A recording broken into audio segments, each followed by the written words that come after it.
All right, ladies and gentlemen, collectors of all ages, you guys ready to look for some more hidden gems in your coins? Then you've come to the right place. I'm Sean with Blue Ridge Silverhound, and today we are going to talk about probably a coin that you've come across during your searches quite often. All right, and that's the 1946 Jefferson Nickel. There's a lot and plenty to say about this particular date of coin, and we're going to cover quite a bit of it, okay? But I'm going to make you guys a promise. In this video, there is absolutely zero emphasis on full steps, high grade, top pop nickels, okay? Something that I like talking about on other videos. Instead, your main focus is going to be finding one of these three extremely valuable varieties, coins in which nobody ever looks for, especially in coins that look like this right here, right? It took a second to go ahead and pan to the next page. But if you're going through rolls of nickels, which is a very, very common, a very popular denomination of U.S. coin to go through, more than likely you've probably come across a number of some of the older Jefferson nickels that look like this. Okay, this one, well loved during its day, worn. I mean, if you're coming across it and you're finding it today, more than likely it's still seeing quite a bit of action in the buying and selling of goods and services today. But every single one of the varieties I'm going to be sharing with you in this video, I'm happy to say that even in this condition, if you're able to find one, congratulations. You have made a little bit of money. Okay, and it doesn't hurt to find one that is in much nicer shape either.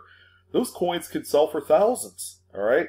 So, as always, if this is your first time here, like, share, subscribe to my channel. The support goes a long way. Appreciate all of your support through these last 10 years of being an active coin guru on YouTube. So, many thanks to you, and how about we go ahead and get started with some hidden gems in the 1946 Jefferson Nickel. But what I wanted to talk about, and the reason why that this is a coin that you can find today, in spite of its age, is its composition, guys, okay? From the earliest days of the nickel, okay, the same composition has always been used on these coins, and it even holds true today. You have a 75% copper, 25% nickel composition for the nickel. You know, it's a coin that, because of what it's made of, not a lot of people hoard them. Okay, it's not like 90% silver or even the 35% manganese silver alloy that was used during the wartime age from 42 to 45. All right, so those coins are commonly pulled and hoarded, okay, because of the intrinsic value of the metal. There's really not a whole lot here, you know, with this copper-nickel composition, other than the fact that it is a fantastic industrial metal, and that's why people would save stuff like this. Oh, and by the way, it costs the U.S. Mint approximately 8 cents to make a nickel today. All right, so you never know. They're going to find alternative metals to make our favorite 5-cent coin happen. All right, so there's 3 branch mints that we're going to be focusing on for this particular video. Now, for the duration of the video, we're going to take a look at relatively high-grade specimens of each one of the varieties that you're going to look out for. So we got the Philadelphia minted 1946. We have a Denver minted 1946. And finally, we also have a San Francisco minted coin of the same date. All right, and I'm happy to say that there is one significant variety that you're going to be on the lookout for each one of those branch mints. So let's go ahead and jump right into the 1946 Philadelphia, okay?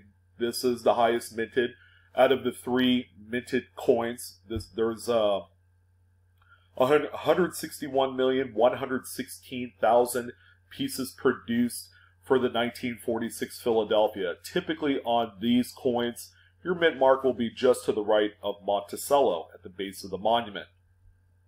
So if you don't have a mint mark, you have a Philadelphia struck coin. All right, so what exactly are we looking for this particular date? Well, it's a doubled die reverse. All right, This is the FS801 Cherry Picker's Guide variety. Okay, this is a big one. Now, there are a few other doubled dies that are known for this particular date, and along with some of the other branch mints, but those are considered minor, okay, because these are published in the Cherry Picker's Guide. There's a lot more value, more credibility to these type of varieties because they are, in a way, much more dramatic and radical in terms of variety speak. So what are we looking at here? So we're looking at the word Monticello. So you kind of have like a rotational doubling because you can see quite a bit of doubling here on ELLO. See how stretched out the O is. The L, you have splitting serifs plus extra thickness. And you also have that on the E as well. All right, so if you go over here to the M, you can tell that it is also stretched, much more thicker, extra thickness there. Same with the O and the N. All right, and check out 5 cents. All right, see how much thicker the bottoms of each of the letters are. Okay, plus on a earlier die state example, you also have very clear split serifs on all of these bottom feet of the letters. All right, so this is a really, really eye-catching doubled die. All right, so here's another reference photo to consider. So I made it as easily as best as I can to show you the difference between a normal non-doubled die Jefferson Nickel for the same date, it's a 46, and one with the doubling. All right, so the one on top is your normal coin. The one on the bottom is going to be your doubled die reverse FS801. All right, so on this one, check out the feet of all of the letters. Okay, you're going to notice that they're all pretty skinny. It's most notable on like the I, the N, and the M, where you actually have big, bold feet on those letters. Now take a look at the doubled die version. You have quite a bit of thickness right here on all of the bottom features of the letters. Okay, the coin, in essence, you know, when the hub was repunched again onto the master die, okay, there was a little bit of an offset. All right, and that's why you have this extra thickness on this doubled die right here. So that's pretty clear. You can find this even in the lowest grades. Much like that coin that we saw at the beginning of the video, you're going to be able to identify this particular doubled die even on coins as low as like fine 12 and those particular types of grades. So keep an eye out for this one. All right, so the next one we're going to look at is the 1946D. All right, pretty cool coin. These are generally much well struck out of the 3 coins because the Denver minted examples, just better quality control through that particular mint facility. All right, so you have a letter D here to the right-hand side of Monticello. You have some pretty nice steps, so if you're able to find a really nice high-grade specimen, that's just going to be icing on an already sweet cake. And what do we mean by that? Well, you're going to be looking for this coin right here with a D over inverted D mint mark. Okay, this is also referred to as the FS501 in the Cherry Picker's Guide. Any coin with an inverted mint mark is big money, ladies and gentlemen. Okay, the coin before it, coins in low grades, you could sell for like 20 bucks of that double die Philadelphia coin. If you're able to find this coin, and let's say it grades no better than like fine 15 VF20, this is a coin, as long as it's readily identifiable, and you can tell, check out that extra loop here on the left bar of the D right here, you're going to have a coin that you could easily sell for about 40 to 50 bucks raw. How incredible is that? That's like easy money, guys. If you're able to find this particular coin in a high grade state, all right, like let's say mint state 65 and 66, this is a coin that is worth many thousands of dollars, okay? And we're talking coins without the full steps. So, depending on how good of a cherry picker you are, all right, you can find something like this and hit it huge with a nice instant payday. A few $1,000s can go a long way. So here's another schematic with an overlay of an upside down D. And this is what you would normally see on these. Keeping in mind, the mint marks were punched independently into the dies. All right, so a mint employee would be sitting there with a long, thin metal shaft with a little tiny letter D on the end, and they would tap it in. Okay, sometimes they'll get it wrong.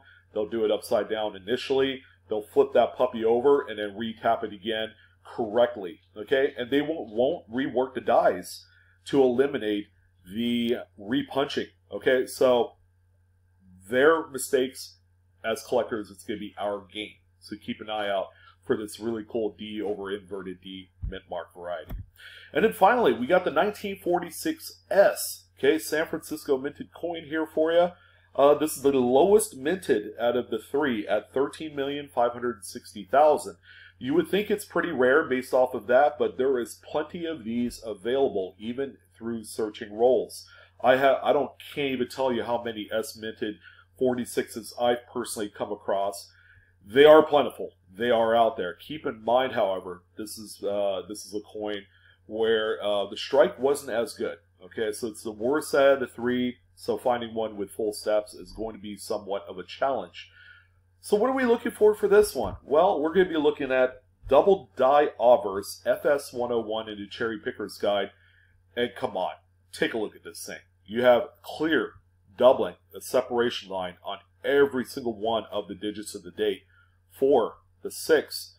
Again, every single one of these varieties are significant to this date. They're all Cherry Picker's Guide varieties. Okay, it's a Whitman book, for crying out loud. These are coins that are worth a lot of money. This is the most spectacular variety for the 1946 dated Jefferson Nickel. This is the one you guys need to look out for. It is a coin that you can identify in grades as low as like VF25, VF30. You know, with any more wear, these separation lines disappear, but you will notice that there's going to be extra thickness. Plus, when a coin gets to that kind of grade level, there's also going to be other things to consider. There's going to be dirt and grime buildup, like this little inner enclosed area, the 4 right here, this little space, generally would have a lot of dirt and gunk in it. All right, that's just the way it is with these older coins. They've been used, you know, quite often, but this is a spectacular double die. Even check out that star. You have 2 stars. You got 2 points right here to this star, and you can notice that there is even a separation line in there as well. All right, so check out also Liberty. Incredible how dramatic this doubling is on this coin. All right, this is a no mistake, no doubter. If you come across one of these and you see this, congratulations. That is one heck of a find. And then finally, to a lesser extent, you are going to see a little bit of doubling on In God We Trust. Not a whole lot, just some extra thickening, no separation lines. Although in I and N, you'll see some split serifs right here. Okay, and that's probably the least thrilling part of this doubled die. But if you're able to find this coin, this is a coin that would easily sell in low grades for $50 to $100. High grades, we're talking $1,000 to $1,500 easy for a coin like this. Now in low grades, you don't necessarily have to grade them. I surely wouldn't. If you want to keep it, fine. If you want to go ahead and sell it, it's very liquid, even as a raw coin. Just make sure you don't clean it or anything. Take great pictures. That's going to be a key to being able to move all of these coins. Okay, if you can't do that, you're going to have a tough time. All right, so make sure you get your photography taking skills good. Make sure you get your lighting correct. That's all going to play a huge role in how much these coins sell for. So just to recap, we have the 1946p doubled die reverse FS801. Spectacular coin, high mintage. Those are available out there. The next one, the 46D over inverted D. Also the FS501 in the Cherry Picker's Guide. Another one to look out for. Okay, there's plenty of those out there as well. And then finally, the big dog of it all, the 1946S doubled die Obverse FS101 is going to be the crown jewel, just the big one out of the 3 for this particular date. If it has a San Francisco mint mark on the reverse, check the front of that coin out. If it exhibits some strong doubling, then you have hit pay dirt, ladies and gentlemen. We are coming to the weekend. I wanted to throw out a good video, a very attainable coin that you could find. All right, it's just going to be a matter of getting a nice magnifier, really looking at it, and you never know. Okay, you might have made some money with your find today. So I want to thank you guys for watching. As always, it was a lot of fun. You know, I'm your host Sean with Blue Ridge Silverhound. Don't forget to like the video if you enjoy it today. Share the video if you'd like, and subscribe to my channel. Make sure you hit the bell for instant notifications. Not a lot of people do that, but if you want first-hand access to all of the newest uploads, I encourage you to hit the bell. Ding, ding, ding. And as always, Coinaholics, we are discovering together. Enjoy your hunt this weekend. Hopefully you guys find some really nice hidden treasures out there. They are plentiful. I'm your host, Sean. Take care. Love you guys, and I'll see you on the next video.